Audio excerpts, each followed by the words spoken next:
Hey everybody, if you want to use Android App Users History feature and you are looking out how to do so, in today's video we are going to guide you through the process. So let's just dive right in and get started with the video. So you can just go over and use Android's built-in digital wellbeing for daily or weekly app user status.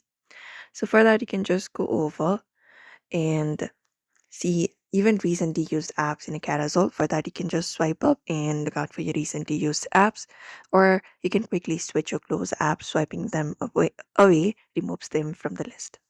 Now, once you do so, you can go to your settings application. And once you go to your settings, you can look out for the option called Digital Wellbeing and Parental Controls and tap on it. And once you do so, the chart will open up.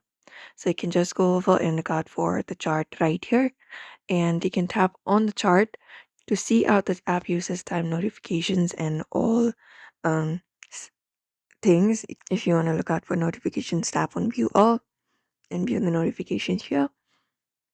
Apart from that, you can look out for a screen time goal, and you can look out for app timers as well. You can just go over and do so. You can turn on focus mode as well, and then you can manage notifications and set limits and monitor time spent on the applications.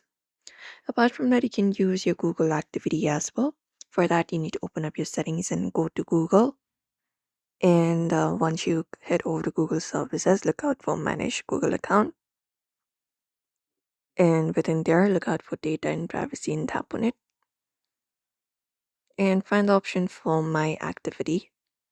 Scroll down and find the option for that.